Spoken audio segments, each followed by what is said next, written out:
Selamat siang, perkenalkan nama saya Agustina Kurniawati Jode, jurusan Sejarah dan Sosiologi dari kampus IKIP Budi Utomo Malang.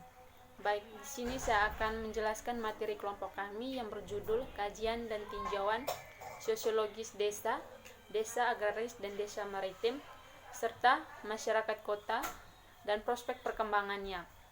Baik, yang pertama saya akan menjelaskan latar belakangnya.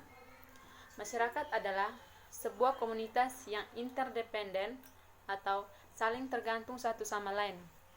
Umumnya, istilah masyarakat digunakan untuk mengacu sekelompok orang yang hidup bersama dalam suatu komunitas yang teratur, di mana sebagian besar interaksi adalah antara individu-individu yang berada dalam sekelompok tersebut.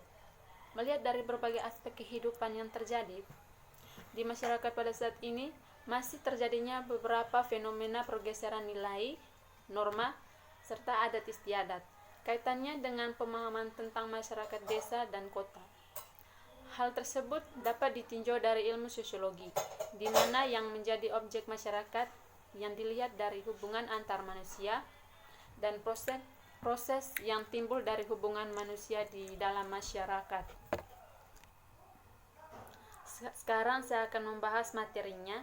Yang pertama itu sosiologis masyarakat pedesaan. Masyarakat pedesaan merupakan masyarakat yang belum kompleks, yaitu masyarakat yang belum mengenal pembagian kerja, struktur, dan aspek-aspek masih dapat dipelajari sebagai satu kesatuan. Selain telah dijabarkan pada karakteristik masyarakat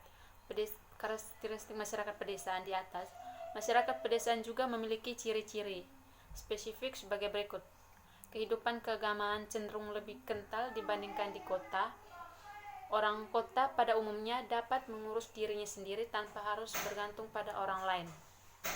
Yang penting di sini adalah manusia perorangan atau individu. Pembagian kerja di antara warga-warga kota juga lebih tegas dan mempunyai batas-batas yang nyata. Kemungkinan untuk mendapatkan pekerjaan juga lebih banyak diperoleh warga kota daripada warga desa. Interaksi yang lebih banyak terjadi berdasarkan pada faktor kepentingan daripada faktor pribadi. Secara umum, masyarakat perdesaan memiliki mata pencarian dalam bidang pertanian, perkebunan, peternakan, dan perdagangan. Yang pertama, pertanian. Pertanian adalah kegiatan pemanfaatan sumber daya hayati yang dilakukan manusia untuk menghasilkan bahan pangan, bahan baku industri atau sumber energi, serta untuk mengelola lingkungan hidupnya tidak dapat dipisahkan dari pedesaan. Terus yang kedua, perkebunan. Perkebunan adalah segala kegiatan yang mengusahakan tanaman tertentu pada tanah dan atau media tumbuh lainnya dalam ekosistem yang sesuai, mengolah dan memasarkan barang dan jasa hasil tanaman tersebut dengan bantuan ilmu pengetahuan dan teknologi bermodalkan serta manajemen untuk mewujudkan kesejahteraan bagi pelaku usaha perkebunan dan masyarakat. Selanjutnya, perdagangan. Perdagangan atau perniagaan adalah kegiatan tukar-menukar barang atau jasa atau keduanya berdasarkan kesepakatan bersama, bukan pemaksaan. Kegiatan perdagangan dan perdagangan berkaitan dengan penjualan hasil bumi pertanian dan perkebunan, hasil ternak, serta barang jadi maupun barang setengah jadi.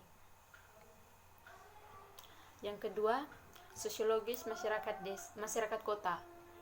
Menurut Daljoini mengatakan bahwa kota pada awalnya bukanlah tempat pemukiman, melainkan pusat pelayanan. Sejauh mana kota menjadi pusat pelayanan bergantung pada sejauh mana pedesaan sekitarnya memanfaatkan jasa-jasa kota.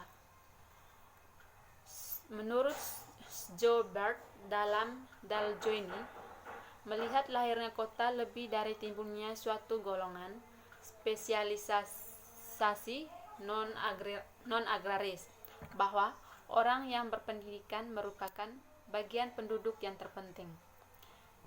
Terus, dilihat dari segi fisik, kota didefinisikan sebagai suatu pemukiman yang mempunyai bangunan-bangunan perumahan yang berjarak relatif padat dan yang mempunyai sarana-sarana dan prasarana-prasarana serta fasilitas-fasilitas yang relatif memadai guna memenuhi kebutuhan penduduknya Dari segi jumlah penduduk, kota didefinisikan berdasarkan kesepakatan mengenai jumlah minimum populasi yang dapat digunakan untuk mengualifikasikan pemukiman sebagai suatu kota.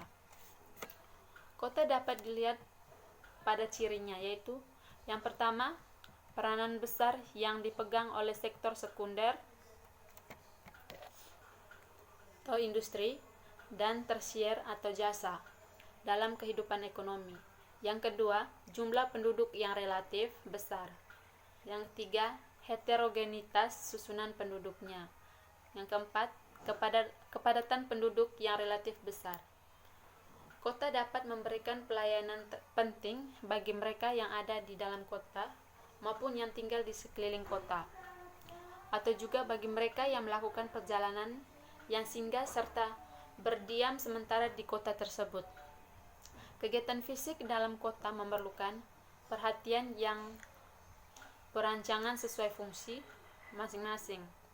Kota terkadang memiliki fungsi yang sangat majemuk, antara lain menjadi pusat populasi, perdagangan, pemerintah, industri, maupun pusat budaya dari suatu wilayah. Untuk melakukan fungsi tersebut, kota perlu ditunjang oleh sarana dan prasarana yang memadai seperti kawasan pemukiman, perdagangan, pemerintahan, industri, sarana kebudayaan, kesehatan, rekreasi, dan lainnya. Yang ketiga, prospek perkembangan. Yang pertama itu masyarakat desa. Yang berikutnya, prospek perkembangan. Yang pertama, prospek perkembangan masyarakat desa. Berkaitan dengan perubahan serta perbentukan status desa, desa dibentuk atas prakarsa masyarakat dengan memperhatikan asal-usul desa dan kondisi sosial budaya masyarakat setempat. Pembentukan desa harus memenuhi syarat. Yang pertama, jumlah penduduk.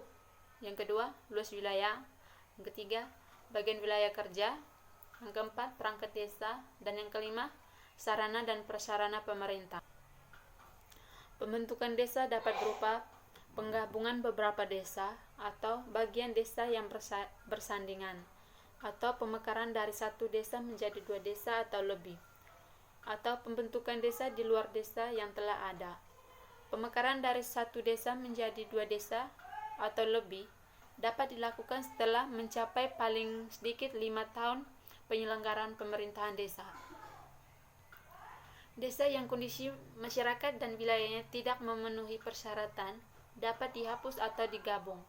Perubahan status desa menjadi kelurahan harus memenuhi persyaratan sebagai berikut. Yang pertama, luas wilayah. Kedua, jumlah penduduk. Yang ketiga, prasarana dan sarana pemerintah. Yang keempat, potensi ekonomi. Dan yang kelima, kondisi sosial budaya masyarakat. Desa yang berubah menjadi kelurahan, lurah dan perangkatnya diisi dari pegawai negeri sipil, ataupun tujuan pembentukan desa adalah meningkatkan kemampuan penyelenggaraan pemerintahan secara berdaya guna dan berhasil guna, dan peningkatan pelayanan terhadap masyarakat sesuai dengan tingkat perkembangan dan kemajuan pembangunan. Dalam menciptakan pembangunan hingga di tingkat akar rumput, terdapat beberapa syarat yang harus dipenuhi untuk pembentukan desa, yaitu sebagai berikut. Pertama, pembentukan minimal 2.500 jiwa atau 500 kepala keluarga. Yang kedua, luas wilayah yang terjangkau dalam pelayanan dan pembinaan masyarakat. Yang ketiga, letak memiliki jaringan berhubungan atau berkomunikasi antara dusun. Terus yang keempat, tersedianya sarana perhubungan, pemasaran, sosial, produksi, dan sarana pemerintah desa. Yang kelima, adanya kerukunan hidup beragama dan kehidupan bermasyarakat dalam hubungan adat istiadat. Terus yang keenam, tempat untuk keperluan mata pencarian masyarakat. Yang kedua, prospek perkembangan masyarakat kota. Setiap kota mengalami sejarah pertumbuhan dan perkembangan sehingga menjadi kota besar. Proses pembentukan kota tidak lepas dari segala aktivis manusia. Banyak kota di dunia berawal dari desa. Desa adalah pemukiman yang penghuninya terikat dalam kehidupan dan bergantung pada wilayah di sekelilingnya. Dalam perjalanan waktu, karena keadaan topografis dan lokasinya, desa berkembang menjadi kota atau pemekaran kota. Kemudian terbentuknya sebuah kota yang berada di suatu negara biasanya bervariasi, tetapi memiliki inti yang sama. Terbentuknya kota juga bisa dikatakan sebagai awal sebuah tempat pertemuan antara penduduk desa dengan penduduk di sekitar desa itu, baik untuk transaksi keperluan hidup, tempat pengumpulan barang atau tukar-menukar barang. Lama-kelamaan, ada yang bermukiman di sekitar tempat itu, dan kemudian pemukiman itu menjadi semakin besar.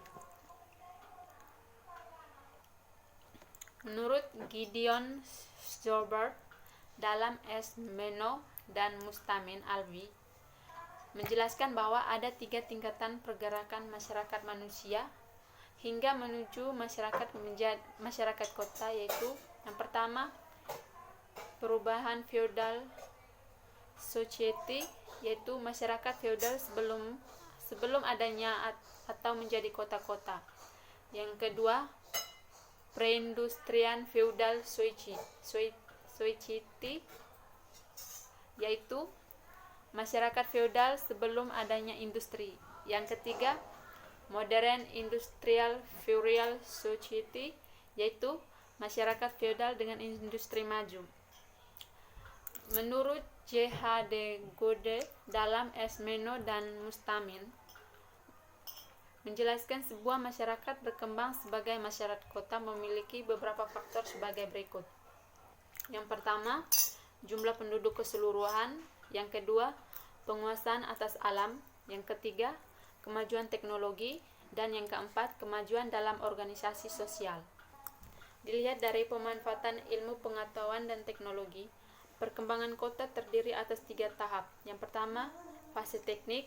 Yang pertama fase teknik yang bertumpu pada eksploitasi sumber daya tenaga air dan angin oleh manusia, atau kincir-kincir yang digerakkan oleh tenaga air dan angin. Yang kedua, fase paleoteknik, yaitu tahap pengembangan uap sebagai sumber tenaga dan batu bara sebagai bahan bakarnya. Yang ketiga, neoteknik, di mana sumber tenaganya adalah listrik dan bahan bakarnya adalah bensin, saat dikembangkan tenaga matahari dan nuklir. Oleh karena itu, hampir setiap kota selalu mencirikan tingginya tingkat ilmu pengetahuan dan teknologi. Kawasan kota tersebut sudah beralih, yaitu bukan bermata pencarian yang berkaitan langsung dengan alam, melainkan bermata pencarian yang berhubungan dengan bidang pemerintahan, industri, dan jasa. Baik, itulah penjelasan materi dari saya. Sekian dan terima kasih. Selamat siang.